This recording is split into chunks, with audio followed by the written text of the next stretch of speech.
scuier aici.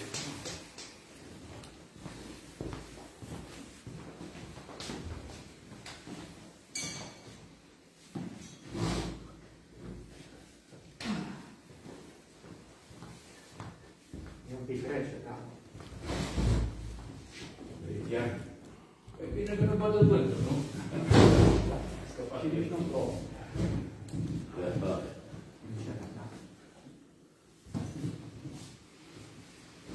Bună ziua! Bine ați venit la Memorialul Revoluției, la această lansare de carte.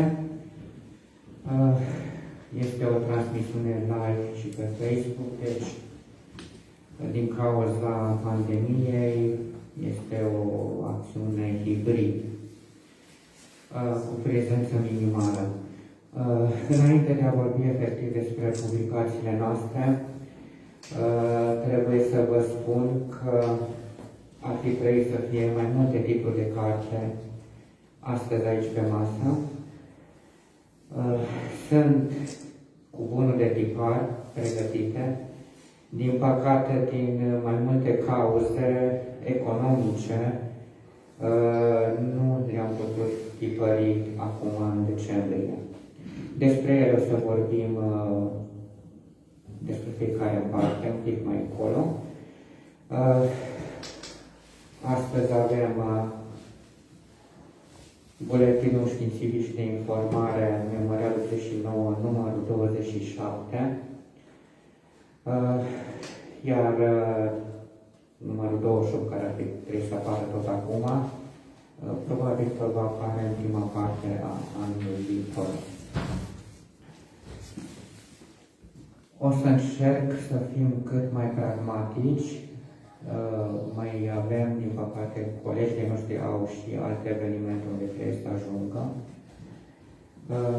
Așadar, o să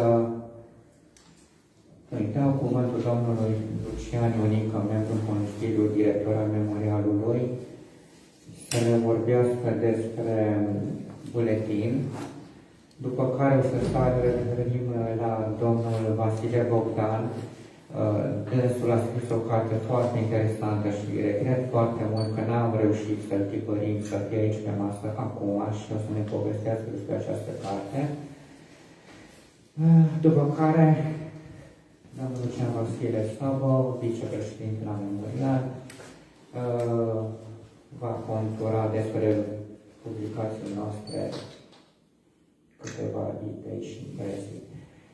Așadar, domnule Lucian Ionică, vă rog frumos să ne povestiți despre buletin.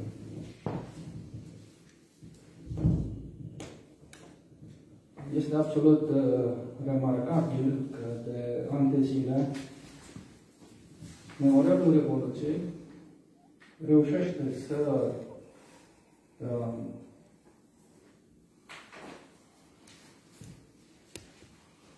publice acest buletin. De fapt, este o revistă care cuprinde articole și cercetări științifice legate de tematica Revoluției și perioada comunistă. Articolele sunt scrise nu doar de cei care sunt membri ai Memorialului, ci și de alți cercetători din oraș, din țară sau din străinătate. Acest buletin a devenit un reper bibliografic, cred eu, obligatoriu pentru toți cei care vor să studieze, să se inițieze sau să ducă mai departe cercetarea acestui fenomen extraordinar care a fost Revoluția din Timișoara. În acest număr sunt o serie de articole remarcabile care aduc contribuții la domeniul acesta. Este regretabil că dificultățile financiare creează unele piedici în apariția lucrărilor, cum ar fi trebuit să fie și numărul 2 de anul acesta. Dar să sperăm că pe viitor lucrurile acestea se vor rezolva.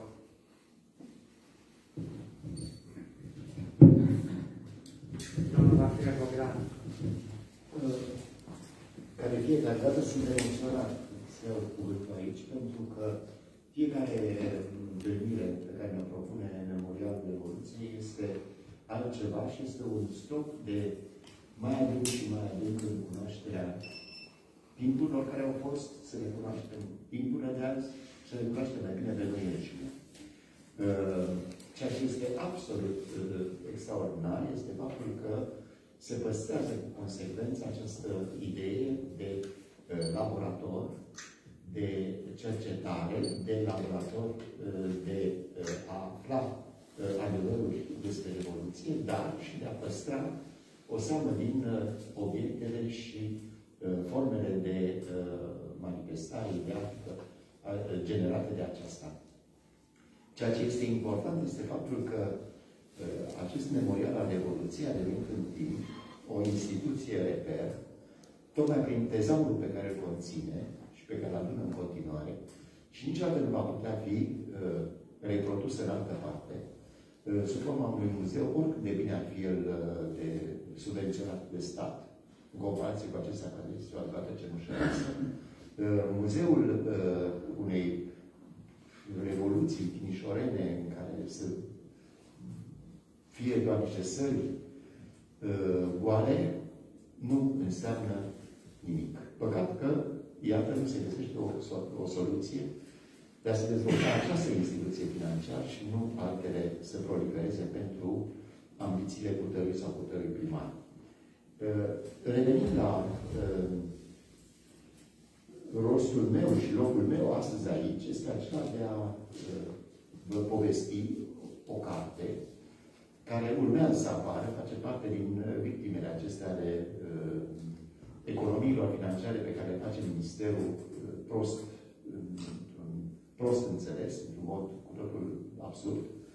O carte despre un om pe care am avut șansa să-l cunosc în urmă cu 2 sau 3 ani, când lucram la monografia centenarului liceului Logan în Timișoara.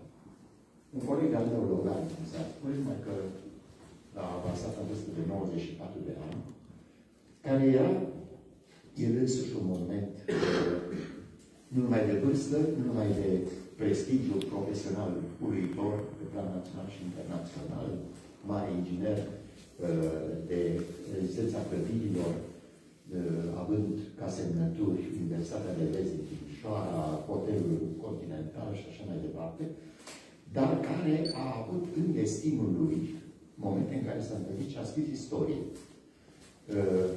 E absolut senzațional momentul acela în care, la 10 mai 1945, la o mare manifestare care atunci era zi națională, elevii liceului Logan au ieșit cu entuziasm la manifestarea programată, deci era oficială manifestarea, care ulterior a degenerat. În ghilimele am zice mai degrabă degenerat, ea de fapt a avut un puternic caracter patriotic, ținând cont și de momentul acela istoric cu rușii pe capul nostru și în care el s-a remarcat printr-o atitudine pro-legalistă, fermă, deși avea 18 ani. Era în 3 luni înainte de examen de bacalaureat. A fost arestat împreună cu un alt coleg de-a lui, cu mai mulți colegi, până la urmă doar 2, precum și profesorul, directorul liceului, profesorul Mioc și încă 2 profesori, Ina și Mădăvan. Acești 3 au fost deportați pentru câteva luni într-un lagăr, de nu știu unde, undeva în sudul țării, iar el, săracul, a stat aproape o lună în minunata clădire de astăzi, Palatul Baroc, care atunci era sediul prefecturii al poliției și, mă rog, avea aceste cu totul, scria cu totul altă istorie decât o scrie astăzi clădirea luminoasă. Acest moment îi va marca întreaga existență, însă paradoxal, pentru că, urmărit de securitate, îi se aduce mereu în față dosarul faptului că a fost cândva arestat pentru vederi pro-legaliste și, deci, destinului de universitar, i-a fost retezat. A fost un simplu cercetător, sigur, brillant, sigur, extraordinar la Iclotim, dar i s-a refuzat cariera didactică pentru care avea o adevărată menire. Târziu, după Revoluție, i s-a dat onorific titlul de profesor universitar, mă rog, dar lucrurile erau deja depășiseră timpul creator al dumnealui. Un destin interesant, pentru că după Revoluție a fost efectiv luat de pe stradă, cum s-ar spune, adică din neant, au apărut oameni care au optat pentru dumnealui și în felul acesta dumnealui a fost primul primar, așa se spunea atunci, al județului Timiș după Revoluție. Prefectul de azi. Un om echilibrat, un om care dorea să informeze, un om care dorea să dea deciziile cele mai bune în cunoștință de cauză. În cele câteva luni, până a pregătit alegerile și după aceea instalarea noilor structuri administrative, acesta s-a încărcat de multă viață pe care o doreau oamenii, dar s-a și încărcat de multe decizii care l-au păstrat în memoria acestora. Iar un destin interesant, care a avut șansa să mi relateze personal în mai lungi convorbiri telefonice, pentru că de timp ne năpădise pandemia, erau un interviu legat strict de carte, pentru că celălalt l-am realizat la dumneavoastră acasă, cu privire la amintirile sale din liceu. Și am lucrat la această carte câteva luni de zile, săptămânal, în fiecare săptămână, într-o zi de miercuri, mi se pare, îi dădeam telefon, mi-a era pregătit și mergeam mai departe. Mă scuzați, în fiecare zi, în cadrul unei singure săptămâni, am făcut toate aceste interviuri. I-am apucat să-i mai dau, am terminat în toamnă, am apucat să-i dau spre corectură paginile, de-a le-a citit până la ultimul punct, a făcut toate corecturile necesare și peste o lună a murit. Deci are și pentru mine o încărcătură să vedească cu totul deosebit această întâlnire cu acest om neveche. Această carte sper să aveți șansa să o, cât de curând, să o vedem tipărită atunci când, mă rog, se vor crea și condițiile în acest sens. Mulțumesc pentru Mulțumim. Da, vom încerca, va fi primul proiect, prima carte tipărită de noi în anul care urmează. Ținem și noi foarte mult, am citit cartea, este extraordinară și să sperăm că în prima parte a anului vă vom invita la lansarea acestei cărți. Domnule Lucian Vasile, vă rog. Ieri, Înalta Curte de Casație și Justiție a anunțat că Ioan Iliescu poate fi judecat în continuare pentru cei 4 morți din mineriada din 1990 și din iulie 1990. Aceeași Înaltă Curte de Casație și Justiție a anunțat acum câteva luni că dosarul Revoluției se întoarce la procurori. Deci Ioan Iliescu mai are un răgaz. Acest dosar al Revoluției, care este de fapt al doilea dosar al Revoluției, este cel de după 22 decembrie, după fuga lui Ceaușescu, i-a inculpat pe Ion Iliescu, George Voican Voiculescu și pe Iosif Rus, general Iosif Rus. Ei mai sunt în viață din acea perioadă. De ce acest general Iosif Rus? Le spune Costel Bali într-un documentar pe care l-a făcut în această revistă. Și el s-a documentat foarte bine și spune aici, reproduce aici o declarație a lui Duvitu Drăghin, un alt general, care era comandantul apărării de la aeroportul Otopeni. Zice acest Drăghin: în seara de 22, prin telefon, generalul Iosif Rus m-a înființat că urmează să susțească sediul unității o subunitate de securitate.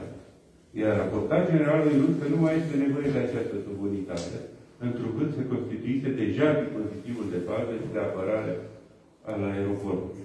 Generalul Iosif Rus mi-a replicat că această unitate trebuie să fie primită. În cursul serii și al nopții premergătoare, generalul rus a intervenit de mai multe ori prin telefon, întrebând dacă au sosit cei de la trupele de securitate. Știm foarte bine ce s-a întâmplat acolo, au venit cei de la Câmpina, trupele militare interne, cei mai mulți, care au fost pur și simplu săcerați de către dispozitivul militar de apărare de la Autopec. Cu aceste lucruri se ocupă această revistă, acest buletin al Memorialului Revoluției.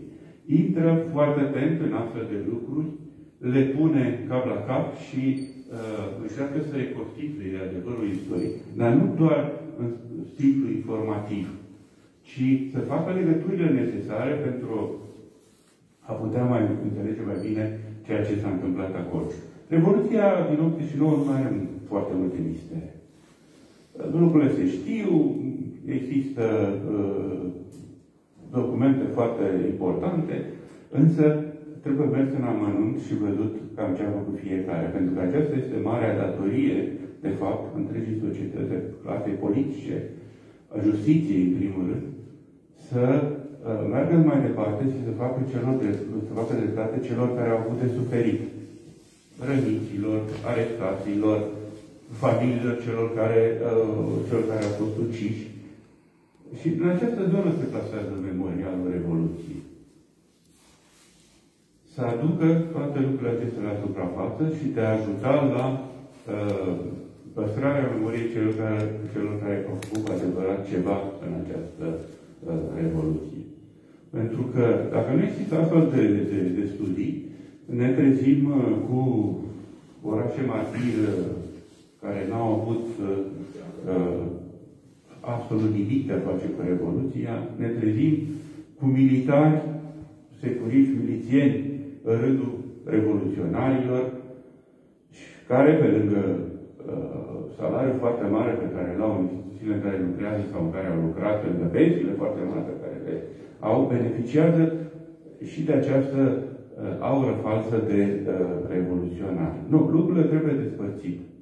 Lucrurile despărțite. Trebuie despărțite și niciodată nu este prea târziu, în ciuda dificultăților care există, să faci lumină.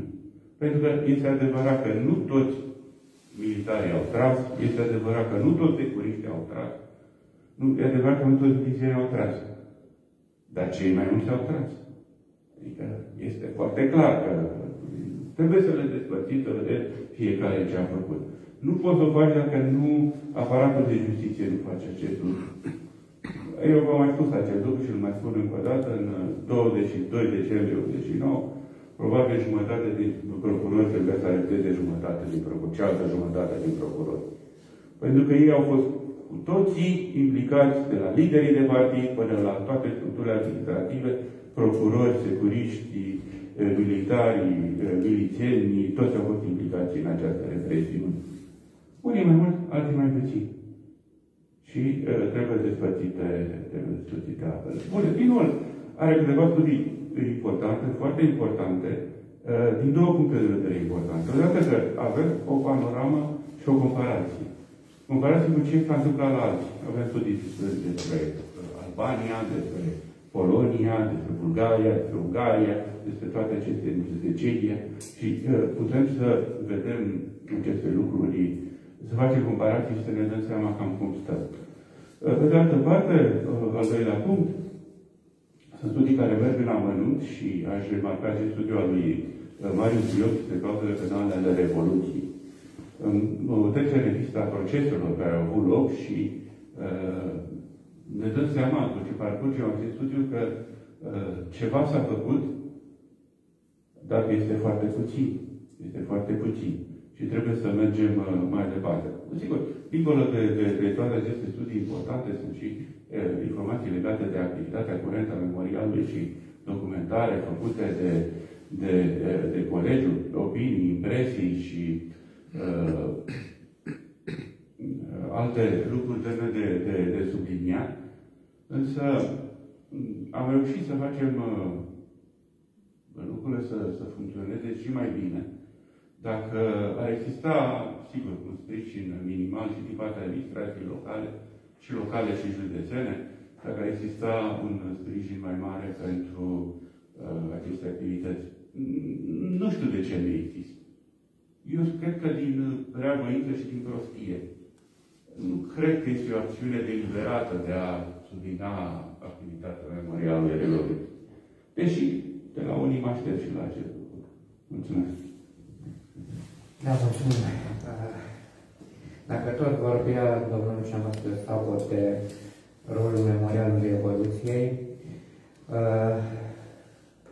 și despre unii din cei care au tras în popor și au devenit revoluționari, hai să spunem și mai departe că o parte din cei care s-au aflat în MAPN și MEI au început să scrie cărți. Și au început să scrie niște cărți unde spun așa zis adevăr convenabil pentru dânsii. Există o vastă bibliografie cu asemenea autori din acea zonă și un om cu bună credință, venit din afară, care nu cunoaște ce s-a întâmplat în Timișoara, în România, va fi convins că acei militari, de fapt, sunt niște eroi care ne-au apărat de niște teroriști. Și, de fapt, ei nu au nici nimic de a face cu aceste crime care s-au săvârșit în Timișoara și toată țara. Așadar, cu atât mai mult rolul nostru este foarte important prin baza de date pe care o avem și pe care încercăm să o mărim, să fim cât mai scrupuloși, cât mai atenți cu informațiile pe care le primim, cu documentele pe care le primim, să le punem una pe lângă cealaltă, să le așezăm ca acel puzzle, acel întreg al adevărului istoric despre ce s-a întâmplat în 1989, să fie cât mai vizibil, să fim cât mai aproape de adevăr și să încercăm acest adevăr să spunem prin documentarea, prin cercetarea, prin studiile pe care le facem aici la Memorial. Chiar dacă avem buget foarte mic, aproape inexistent în zona de tipărituri, de cheltuieli cu așa ceva, încercăm să ținem piept și acum la 32 de ani aproape de la Revoluție, asupra manipulărilor care încă există asupra adevărului istoric. Toată lumea vorbește de politica și de politica fiecărui individ, de partid, de oricare o fi. Avem și noi politica noastră, Memorialul Revoluției. Și politica noastră este aceea de a cinsti memoria eroilor, pe de o parte, și pe de altă parte, aceea de a încerca să aducem opinie publice, în fața opiniei publice, adevărul despre ce s-a întâmplat în 1989.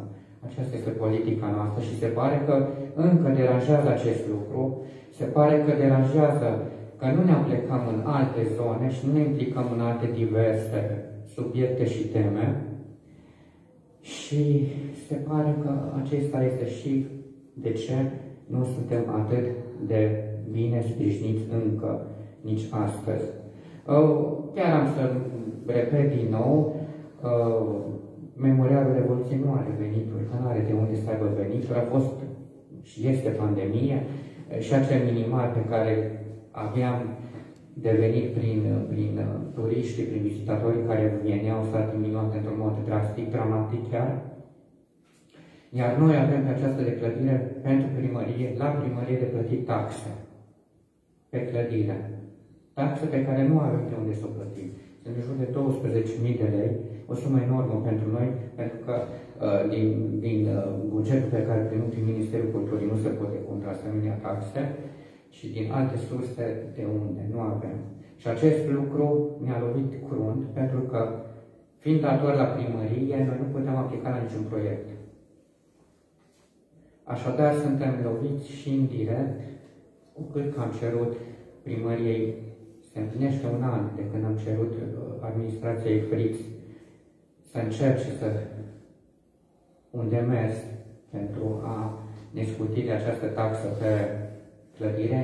Există cadrul legal, nu e nicio problemă și iată după un an nu s-a reușit, nu a fost niciun interes nici din partea primăriei, Consiliul Local nu știu ce s-a întâmplat, am făcut demersul și la dânsii, e nevoie de o hotărâre a Consiliului Local pentru scutirea de această taxă. I-am spus, domnul primar, nu vrem neapărat bani de la primărie, dar dacă nu primim bani de la primărie, cel puțin să nu ne ia banii noștri, să nu ne împiedice să ne desfășurăm activitatea. Zile trecute am primit din nou asemenea cerere, argumentat cu lege, paragraf, aliniat, care spune că putem fi scutiți de această taxă. Așadar, indiferent cum ne va sprijini primăria, Consiliul Județean sau oricare instituție publică locală, noi o să ne facem datoria, noi o să ne facem politica noastră în continuare, o să încercăm să dezvoltăm ceea ce facem aici și în încheiere vă aduc aminte că dacă vinerea trecută am avut o lansare a expoziției, realizarea expoziției despre Republica Democrată de Germania, pe care o vedeți expusă în această sală, astăzi această lansare de carte, vinerea următoare vom avea vernisajul unei alte expoziții jos la parter, cu imagini fotografice din Timișoara, expuse într-un alt mod, într-un mod mai interesant, poate, cu imagini din Revoluție care nu sunt expuse public încă și n-au fost de memorial expuse. După care, evident, vom avea 16 ziua porților deschise, în 17 vom avea o altă expoziție, vom vernisa o expoziție cu portrete de eroi realizate de doamna Silvia Radu, artist plastic, care este și autorul monumentului din piața Sfântul Gheorghe.